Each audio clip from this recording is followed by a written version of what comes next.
let's go. Yeah, I dip my feet in it, I sell high and I buy low. No technical, then I TA, that's basics, ask Maslow. If I get stochastic, I'ma sip scotch in Glasgow. Need a pro bro in crypto, we don't catch L's, it's a no-no. Yeah, now that I know I'ma get it, yeah. Hit the subscribe when we with it, yeah. I share my view on a daily. Oh, it's the Underdog Research Channel. I'm the digital forensic scientist who brings you technology discussions and blockchain research. And today we are talking about a conversation that I don't see anyone talking about, and that is the metaverse from the perspective, if you could die.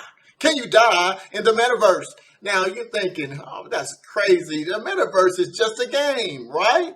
Sure, it's just a game. We're going to talk about if it's a game, but first we're going to explore the possibility from a technology standpoint if you could actually get murdered in the metaverse. And to do that, we must explore the human mind. Now, a famous quote is, I think, therefore I am. That's what makes us human. You may not be able to think for yourself. This technology has huge potential. But as every technology, specifically in capitalism, it also has a huge abuse potential of all the potential security problems, the worst case nightmare scenarios of how this technology could be terribly abused.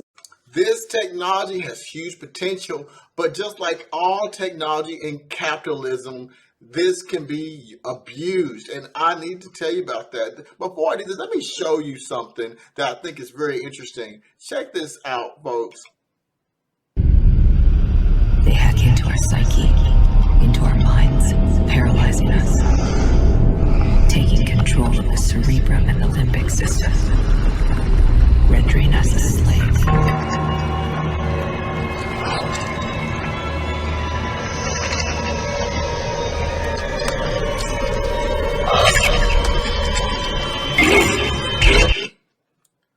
Woo! Now, that was actually a movie. 2017, a movie that was talking about an alien invasion where they would use technology to hack in their mind. And now you see that on our head. Now in 2017, this was envisioned, and this was a brain-computer interface. And what it did was block the aliens who had the ability to hack your mind. And that sounds so crazy. Or is it? Because I'm going to present to you a perspective, something for you to think about today. If you could die in the metaverse currently with the technology we have, or in the future. Now, when we think of the metaverse, this is what we think. Let's just be honest. We think of the game, and that's us, and we fall off a cliff, and you're falling, and you're falling, and you're falling, and you think, it's just a game, There's nothing really to worry about. It's in this 2D format, and, it's a game. You can press reset, regenerate, start again. That's how we view that metaverse. But I think it's more like this. See, the metaverse has gotten to the place, it's a concept, it's an unfinished concept, that your mind will be connected to this space in a digital realm. And your body will be able to interact with this digital realm. So if you feel the pain, if you feel yourself falling, if your mind is convinced that you actually fail in the metaverse, it's not a game. Your brain will react and do the same thing that happens in the metaverse could potentially happen in the real world. Now, don't take my word for it. Let's talk about that. You only have to think, and the lamp dims the light, and the video begins to play, all thanks to this wearable. The headband is a non-invasive brain-computer interface, or BCI. It was developed by a neurotechnology startup from France. Sensors in the headband read brainwaves and translate them into commands for electronic devices. BCIs like this could be game changers for video games. They could enhance or even replace controllers, allowing for greater speed and more intuitive gameplay. Being able to control devices with thought is especially useful for situations when you need your hands for other purposes. A kit like this costs around $400 US. Oh, you thought I was playing games with you. And you can control items with this technology right now. You think the government is going to just sit back and allow us to play video games with this? I'm just saying. But without going too deep in the woods, the government has been looking at this for a while, and they want a piece of the pie. This Advanced Research Projects Agency has been looking at this exact thing. Introduction to the brain-computer interface for the metaverse. Oh yeah, this is what's going on. See, they have this thing you saw on the head called an EEG, and that detects and records the electrical activity in the brain. Something happened in your brain controlling something physically in the real world. This is the two things that the government says they want to do. They've been developing this for 52 years. One, restoring neural and behavioral function. You're talking about people who might have, who are paraplegic or have some type of disability. And two, read it for yourself, improving human training and performance with this brain interface. Figure out what that means. So I researched into DARPA and see what they meant by that. And this is what DARPA wrote. And read it here for you. I underlined it for you. They want to augment human abilities. For example, they want to create a threat warning system that can have target detection to improve the efficiency of a person's ability to analyze images and detect threats in real time. Oh yeah, we're talking about some Arnold Schwarzenegger stuff here. We're talking about Total Recall. You thought it was a game. This is what 52 years of research is getting you. But you know, the government's not the only one who wants to play in this new capital called your mind. Let me tell you who else wants to play there. Big tech. Big tech wants a piece of the pie. This is what big tech is doing. Elon Musk, he had unveiled something, a chip inserted in the brain of a pig. This pig was called Gertrude. Now this is what it was for.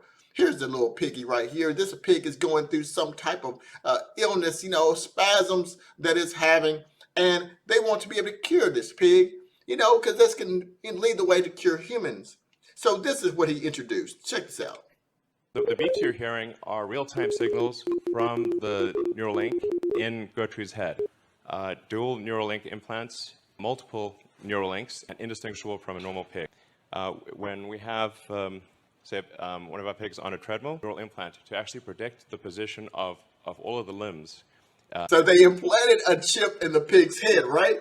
This is the new metaverse that we're talking about. Now, this is for what? To cure these illnesses, right? That's the purpose. That's what you're being sold. Now, with this chip implanted, every time the pig's snout touches the ground, you heard those beeps.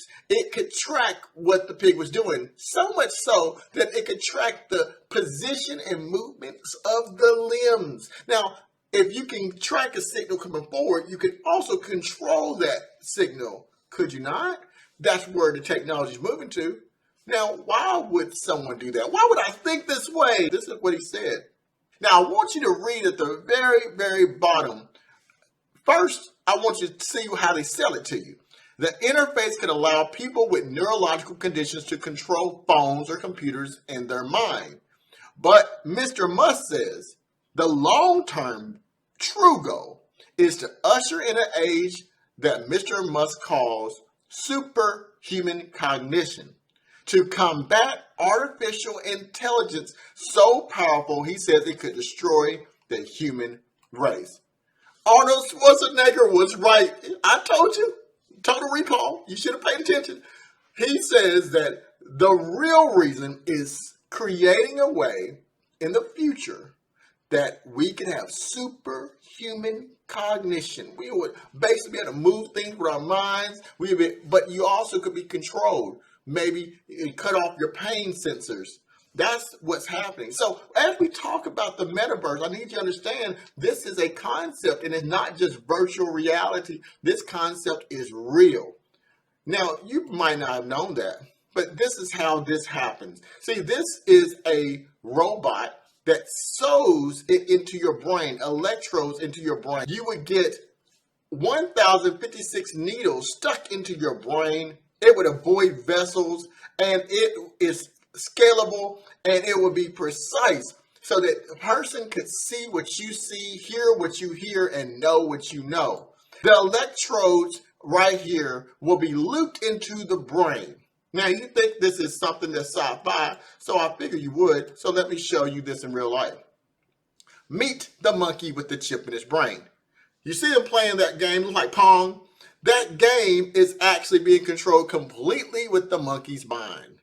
The monkey is putting his mouth onto that sensor, and with the chip in the brain is controlling the game. So this is happening now. And it's not just in primates, even though their brains are close to human beings. It's happening in pigs and it's happening in humans. Now, make this technology attractive for fully abled people to increase the connectivity of like people in the world through the internet. And what they want to do it for, they want to make the technology for fully abled people. That's you and me. That's what the technology is going to be used for. And you thought that this was just some sci-fi conversation. No, this is real. It's happening right now. And you need to be aware that this is going on. Can you die in the metaverse? I'm building my case for you to show you exactly what the metaverse is going to be, not just the virtual reality. You want to be able to use this for real people who are fully able, who have no neurological conditions. Now, that's what they're talking about. So this movie that I showed you in 2017, you see all the electrodes in his head? See, that is going to be real. That's what they're talking about here. But let's talk about this for a moment, because with this, aren't there some cyber risk? I'm a digital forensic scientist, so I look at when computers and devices that are digitally are being hacked, and I find out the who, what, when, where, and how, and I'm able to locate and identify those individuals who hack computers and devices. Well, if you have an electrode in your brain, and that's our future, $400. Remember, $400, you can get this today. And what is the likelihood that this can be used in a bad way? Well, the brain hooked to the computer may not be a good idea. Now, here's a neurological expert who's going to talk about the biomedical hacking aspect of it that I think you should be aware of as we talk about if it's possible that you could actually die in a metaverse. I would be vulnerable to anyone who has access to this data, from my bank details to my deepest secrets. The idea that big tech could know my private thoughts is really scary to me. But to be clear, there is currently no brain-computer interface that can decode our thoughts. That mixture of images, sounds, smells, and words is hard to crack. We may soon have BCIs that allow us to message up to 5 times faster by thinking the letters rather than typing them. Yet, there are important ethical dimensions to tech companies developing these systems, like Google, which is also investing in BCIs. These companies have not always protected their users. And what if at some point we're pressured to linking our minds to computers like we're pressured to being on social media? These are experts in biomedical hacking and engineering saying that the same way that we could use this technology to play video games, the same thing that they're selling to you, that people who have neurological disorders, who might be paraplegic, that they can use this stuff, you could also have a risk of this tech and government being able to hack your brain. So this is not tin hat moments where you believe that, oh, this is just conspiracy. This is real. I'm going to now, drum roll please, talk about what could actually kill you in the metaverse. Introducing Department of Homeland Security's threat assessment, protecting and preparing the homeland against threats of electromagnetic pulse and geomagnetic disturbances, and that is the EMPs. Now, hear what they said. Department of Homeland Security said that extreme electromagnetic incidents caused by intentional EMP pulses, attacks, or naturally occurring geomagnetic disturbances could damage significant portions of the nation's critical infrastructure, including electrical grid, communications, water, waste systems, transportation modes, everything. What is that EMP though? For those who are not aware what an EMP is, then let's talk about what an EMP is. In short, this electromagnetic pulse that can be produced naturally by spatial disturbances or by an attack from a nuclear detonation or non-nuclear detonation and an ionization of air molecules by gamma rays generated from the explosion. The gamma rays ionize the air molecules by interacting with the air molecules to produce positive ions and recoil electrons called Compton electrons, called an EMP, and can be produced by non-nuclear sources such as electromagnetic bombs or E-bombs. They are destructive. It's just a pulse of magnetic energy, a strong pulse. Now let's talk about and see this.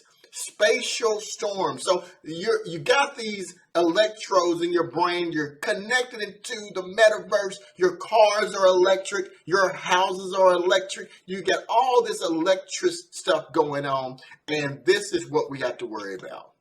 The burning, the geostorm, the solar flare can cause this. So if you do have this without the shielding to protect the brain from this, if it can knock out power lines, what would it do to your brain? It would cease to function because the electric part that your brain is connected to, if you use these new interfaces, would be obsolete. They would be destroyed by this pulse.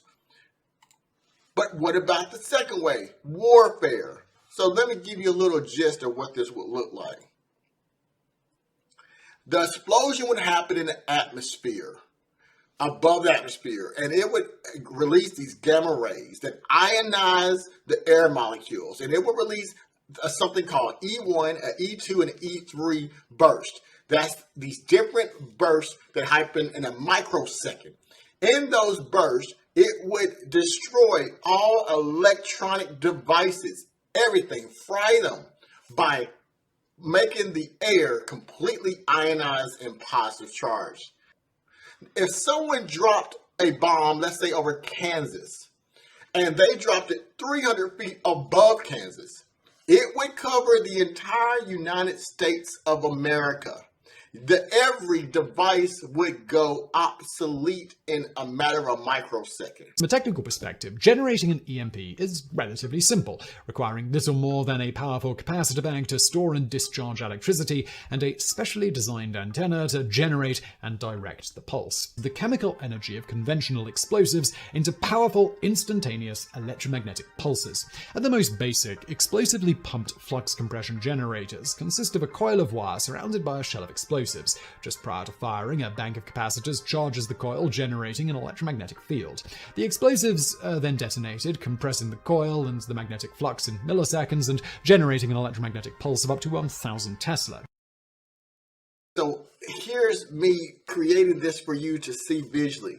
So if you had this EMP pulse and it was dropped, let's say 30 miles above the United States and Kansas, then 480 miles of electronics would be wiped out. If a EMP was blown up 120 miles above that same area, 1,000 miles of electronic devices would go out instantaneously. If it was dropped 300 miles above the same area, then 1,470 mile radius of electronic devices in all directions, north, south, east, west, would be completely burned out. You have went so far that you think that your life is not complete unless you can get augmented by having your brain inserted with these electrodes to control your daily life in the future. Then you need to understand the risk, not only from being mind hacked by the same big tech companies or government that has a possibility, but you could also be compromised by a terrorist attack of a simple EMP. Now, these high power microwaves, if you will, can be created and even deployed through a car bomb. Here's what the experts say. An EMP attack would collapse the power grid and return our society back to pre-industrial conditions. My thoughts. Can you die in the metaverse? At right now, the present, yes, you can. Individuals who currently have neurological conditions are being inserted with these devices called brain-computer interfaces that allow them to interact with their computers. Big tech companies want us to believe that brain-computer interfaces will be the wave of the future, but that wave comes with some significant risk.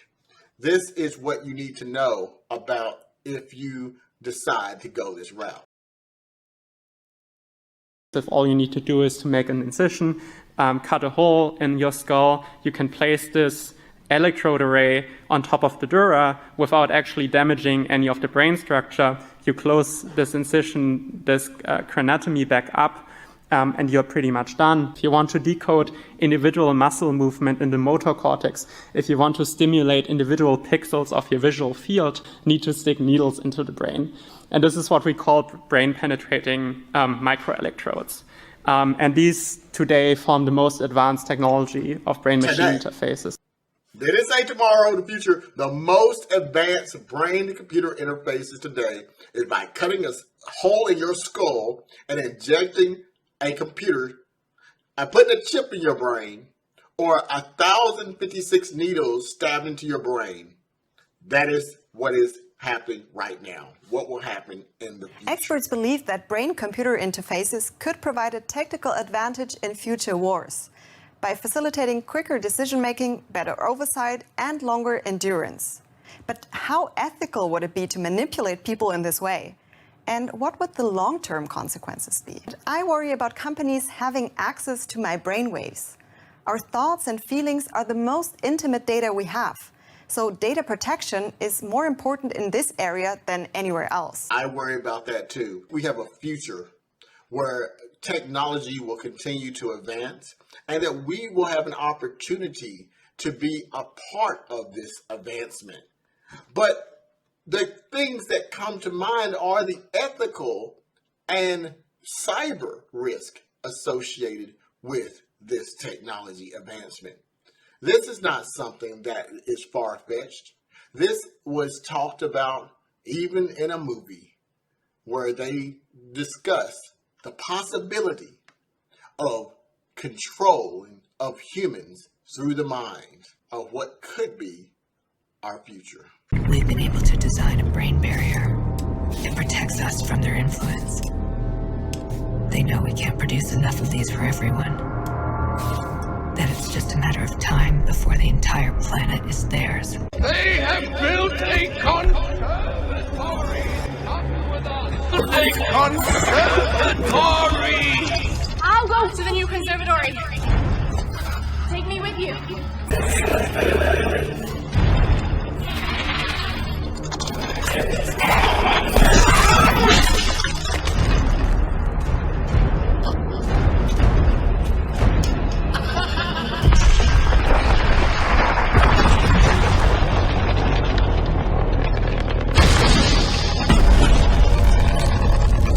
And we die in the metaverse?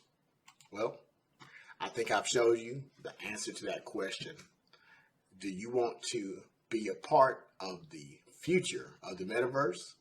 And how you are a part of that future is up to you. This has been the Underdog Research Channel. And until next time, keep your minds open, but be cautious as you move forward. See you soon.